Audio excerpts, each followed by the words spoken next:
chances are, if you're clicking on this video, this camera probably doesn't need any introduction. It's a bit of a famous camera in the world of street photography and internet photography, and for good reason. You guys know that I mainly shoot on the Fujifilm X100VI for street photography, casual photography, kind of like everyday life photography. So let's go over why I picked up the Ricoh in the first place and why I'm excited about it, especially from a Fujifilm user's perspective. And I think obviously the first thing first here is the size. Like, look how tiny this camera is.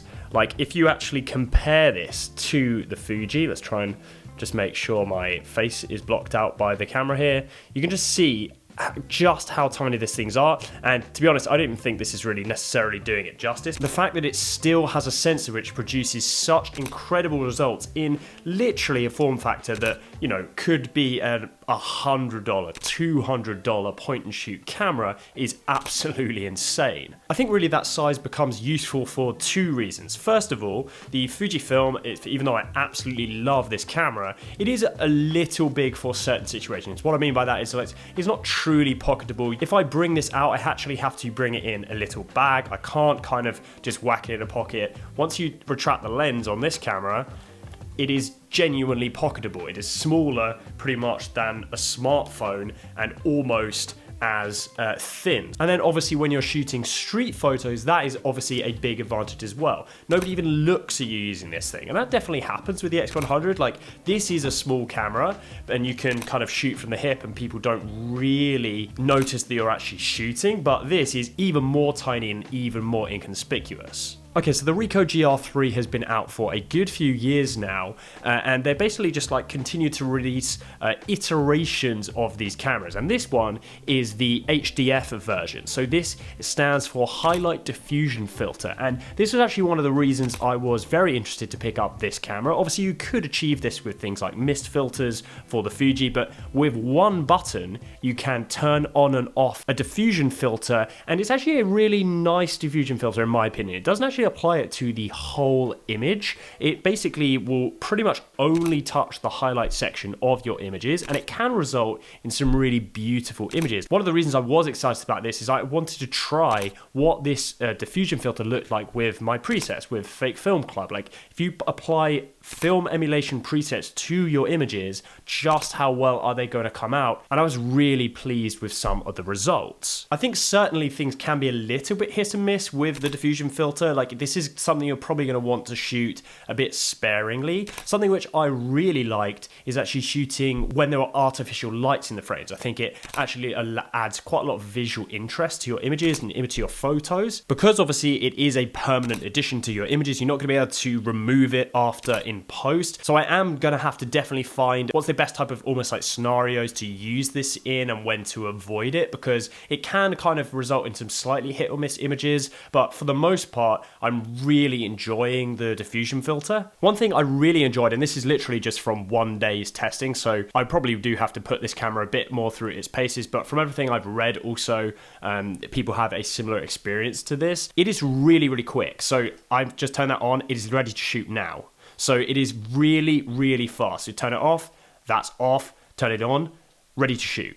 Like, it is a really, really rapid system, both in kind of general performance, but also things like autofocus. It's a very, very fast autofocusing system, and that's a fantastic feature. I was also walking around quite a lot firing from the hip, and essentially I put the camera into a fast shooting drive mode. I was just walking around like this, basically allowing the camera to hopefully track people's faces even though I wasn't looking at it, and shooting a bunch of photos. Normally on, for instance, like on the Fujifilm, you actually that would basically back up the camera. It would have to buffer and write to the card, and that was not the case on the Ricoh.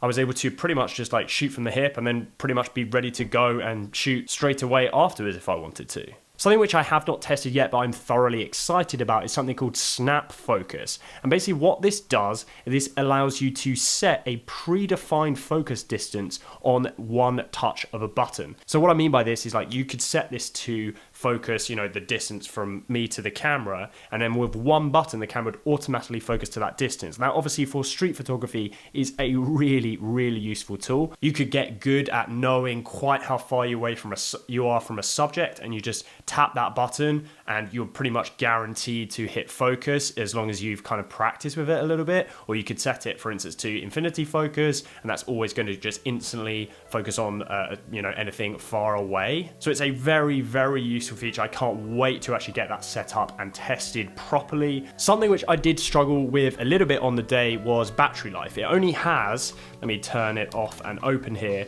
a pretty tiny battery, as you can see. Like, it is really just a little battery, and it is 1350 milliamp hours, and I shot for, I would say, 3 hours, and it was pretty close to being done, maybe 350 shots, something like that. I am used to better battery life performance on the Fuji, but these are just one of those things. So if you are shooting the Ricoh, I would suggest multiple batteries if you want to go that route, or you could use a portable power solution. And that brings us on nicely onto the sponsor of today's video, EcoFlow. So luckily earlier, when I was running low on the Ricoh, I had this with me. This is the EcoFlow Rapid Pro. This charger contains a whopping 27,650 milliamp hours of juice, which essentially means it could charge the Ricoh's battery pretty much almost 20 times, which is just ridiculous. You're pretty much never going to run out of power with this thing. What I like about this one is it has a detachable cable, so you can just pull that out just like that. It just is detachable like that. This charger goes up to 140 watts. Obviously, you'll need a device that is compatible with 140 watt charging, but to have such a powerful portable solution with you is so useful. In terms of other products in the Rapid line, there's also the standard Rapid charger. That's this one here. It still has a massive capacity of 25,000 milliamp hours, so again, absolutely huge, and it actually comes with one of my favorite features. So this, obviously, a lanyard, nothing particularly exciting about that, except if you go like this, that is actually the cable. I just think that is so smart. It's such a good way of storing the cable. And this one actually has 170 watts of output. Another one is the Rapid Pro charger. So this is a bit more designed for things like laptops and things like that. But of course, you're actually able to charge up the power banks with these as well. So you could use the attached cable on the Rapid Pro, plug it into the Rapid Pro charger, and you can literally charge up this 27,650 milliamp hour bank. You could charge that in under 40 minutes using this charger. Like, that is completely stupid. So anyway, these portable power solutions are fantastic. You can use them to charge your tech or your cameras or anything in between and probably not run out of power. Check out the EcoFlow Rapid line via the top link in the description. Back to the video. Something which is going to take some getting used to on the Ricoh GR III is that I've been using the Fuji for so long now, and this is a 35mm equivalent, whereas this is quite a bit wider actually. This is a 20mm equivalent,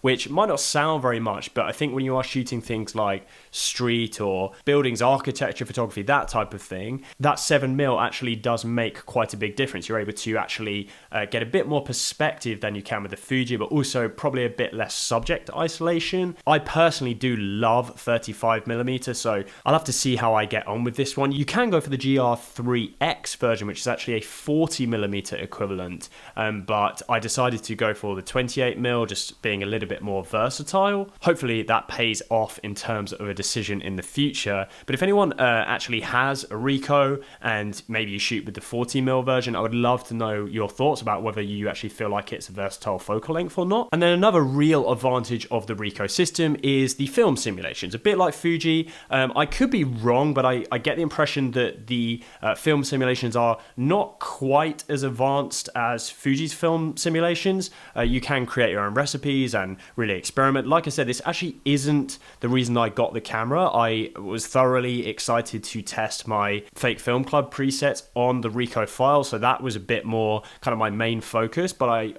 really can't wait to try some custom film recipes, get some different film looks, that type of thing. Again, having access to those types of features in such a tiny little body is just really, really exciting. So anyway, yeah, those are my thoughts and feelings after shooting on the Ricoh GR III HDF for one day, like really not very long, but I just wanted to kind of share my experiences, why I bought the camera, that type of thing. Like I said, I would love to know what you guys think down below in the comments. I'll catch you guys next time.